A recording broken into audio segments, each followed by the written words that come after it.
One of the great things about dating advice is the way it helps you understand men.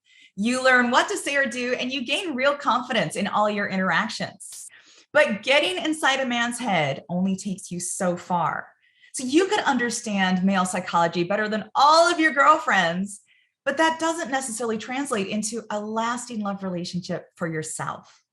And that's because understanding what he's thinking is only one piece of the puzzle. A bigger piece of the puzzle, in fact, the most important part, is understanding what's going on inside your own head. Research shows that people who have a high degree of self-knowledge have better relationships. Because the more you know yourself, the better you get along with others, and the more people just like you. Now, to see how that works, maybe you can think about two friends. One friend is so much fun, but she doesn't have a lot of self-awareness. She does things and she doesn't even realize she's doing them.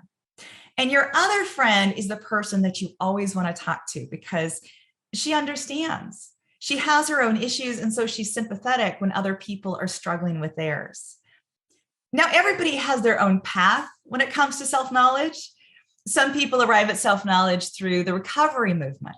Others do therapy. Others turn to life coaches or self-help or books.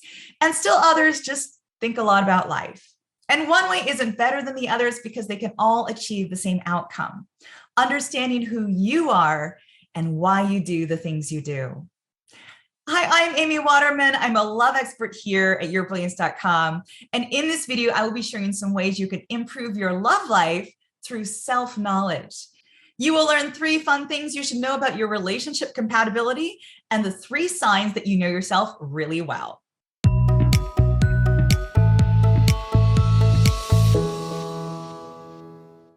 Before we dive into the 3 things that you should know about yourself in relationships, we need to know what self-knowledge looks like in practice. So how do you know if you've got a good understanding of yourself and what makes you tick? Well, the first sign is that you know who your people are. So you may not have a posse, but you know who your tribe is. And knowing this helps you bypass the guys who just look good and seek out the real treasures, which are the guys who are just like you. Next, you know your weaknesses. You can recognize when you're being triggered or where you have blind spots. You know what you can handle and what you can't. You know what you need to work on, and you are committed to doing better.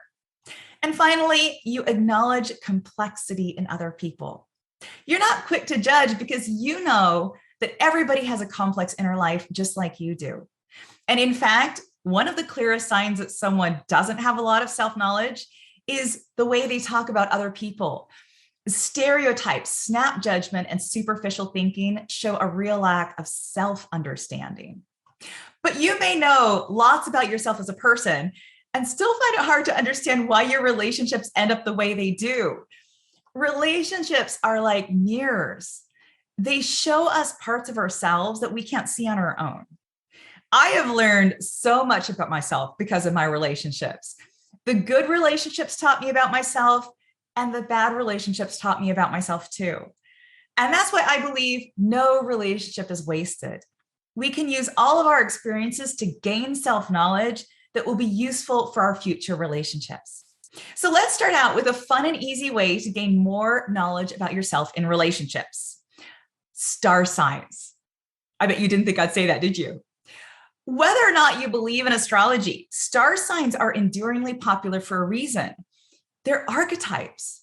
So when you say someone is such a Leo, for example, we know exactly what you mean. They're confident, they're the center of attention, and they love to lead. What I find useful about star signs is that they're an entry point into discussing how the different personality types work together. So you don't want to put a Leo with a Capricorn, for example, because earth signs and fire signs don't mix.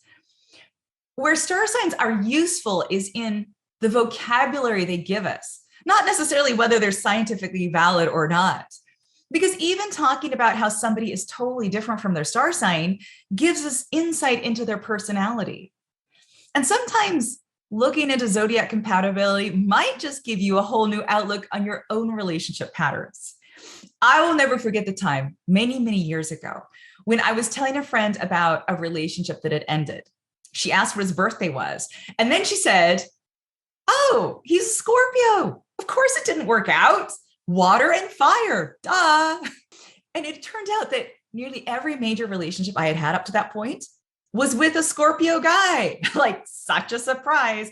And it certainly gave me food for thought. Now, the second thing you should know about yourself in relationships is 100% scientific and backed by decades of research. And it's your attachment style. Attachment styles have become so popular these days that they almost seem like a fad. You know, like, you got relationship problems, it's because you're anxious and he's avoidant. And the real meaning, I think, gets lost. So let me explain briefly what attachment styles are and why you should care. It is no exaggeration to say that most of your issues in your love life probably date back to the lessons you learned as a child. That's because our very first love relationships are with our parents or our primary caregivers. They're the ones who taught us what it means to love and be loved. And they also modeled how adults love themselves through their own relationship. And because our parents weren't perfect, right? Because no parents are, we ended up learning some toxic lessons about love that we didn't even realize were toxic because they just seemed normal. One of the lessons we learned very early on was whether we could rely on the people who took care of us. So did our parents or caregivers generally seem to understand what we needed, both physically and emotionally? Or were they inconsistent in the way they responded to our needs? Now, some people grow up unable to trust that their needs will be met, either because their parents just weren't well attuned or they weren't able to give them what they needed. And again, there's no judgment here, right? Because our parents were only human and they did the best with the knowledge and understanding they had at the time. But if you started out in life with an inability to trust your caregivers completely, you most likely find it hard to trust your romantic partners completely because you bring that familiar sense of insecurity with you. And you might find yourself acting clingy or being terrified that your partner will leave you every time he pulls away.